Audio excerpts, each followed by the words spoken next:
just to be upfront about it. I'm a really bad gardener.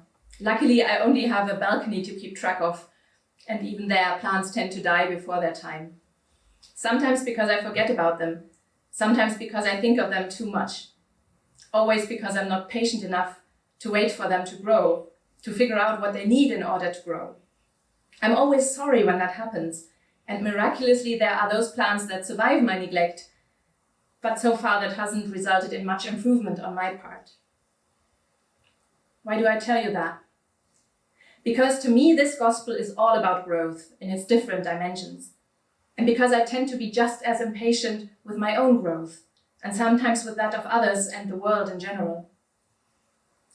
Growth is something that to me seems only visible in hindsight. Growth consists mainly of hope, and thus it is imbued with uncertainty. Jesus talks about the kingdom of heaven, and he gives 3 parables, images that describe what the kingdom is like, or rather how it will come to be. And they all have to do with growth. That means the kingdom is not something that is suddenly there, fully formed and all-encompassing, but that it is emerging, still growing, slowly becoming. The first parable, that of the grain and weeds, at first seems a little off-putting to me. At first it sounds like it is threatening Judgment Day. The image used is that of a man who sows good seed and his enemy who sows weeds among them, and I immediately wonder, what am I? Good or bad? Harvested or burned? But God knows we humans are almost never wholly one thing. We have within us both the potential to bear fruit and the potential to waste our energy and talents. So maybe it is worth a closer look. The translation does not show it, but the weed the story refers to is called darnel. When young, it is impossible to distinguish from wheat. And by the time you can tell them apart, their roots are entangled, so that pulling the weeds would mean losing the harvest. Thus, the man decides to wait for the plants to fully grow, and then take away the poisonous weed and burn it while the grain is harvested. That means this parable is a promise. God will wait for things to grow and bear fruit, in us and in the world.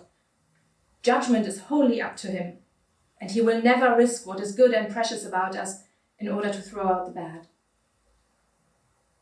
In the second parable, the image for the kingdom of heaven is the mustard seed, the tiny seed that grows into a large bush that draws birds to nest in it.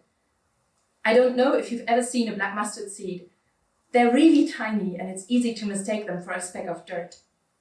That even a seed this small holds the potential for so much growth is just amazing.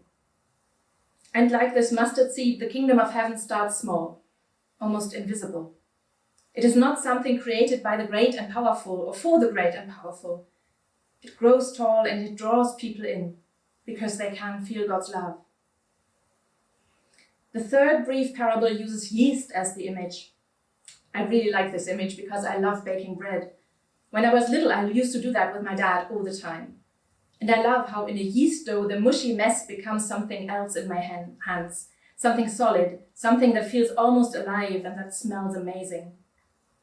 It only takes a little bit of yeast, some work and some time to transform the whole thing. In today's terms, if we manage to start somewhere, acting as if the kingdom of God is already here, the ripple effect will begin to change the world. We'll bring it together and create something beautiful and nourishing. These are beautiful images. They speak of so much hope. They are there to encourage a community that feels small and helpless, like many early Christian communities did. As Christians, it is our firm belief that all that is happening has a goal, a destination. We and the world are going somewhere good. We live and work towards the kingdom of heaven. That's what we trust in when we follow Christ, when we follow the good news that God is love, and the hope that love will win in the end, that the kingdom of heaven is growing in us and in our world. To be perfectly honest, these days I find that hope sometimes hard to hold on to.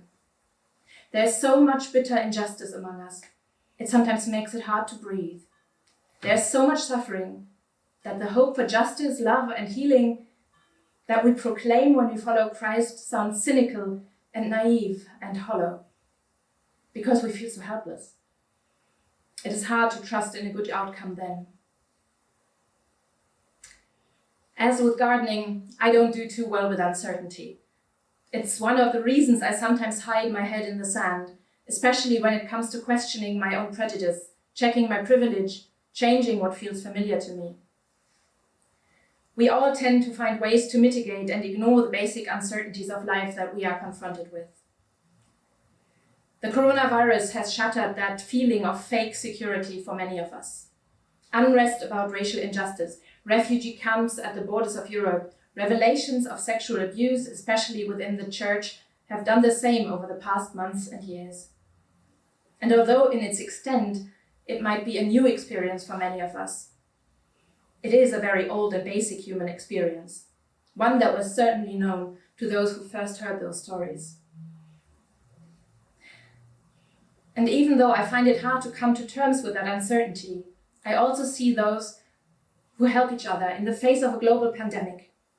I see those who protest against systems of racism and oppression because they believe we can do better. I see people working against climate change and to secure a hope for the future. I see survivors of abuse finding the courage to speak out and others who support them. I see people looking for ways to help those trying to cross the Mediterranean Sea and those in refugee camps. And so I cling to this unlikely hope. The hope that many small people in many small places who take many small steps will eventually change the face of the earth. I might never be a good gardener. I might never be patient enough or loving enough. I have no idea why some of my plants thrive or if what I do as a pastoral worker will ever bear fruit. But luckily, I don't have to know, because that's God's prerogative. God is a good gardener. He waits for us to grow, as a person, as a community, and as a world.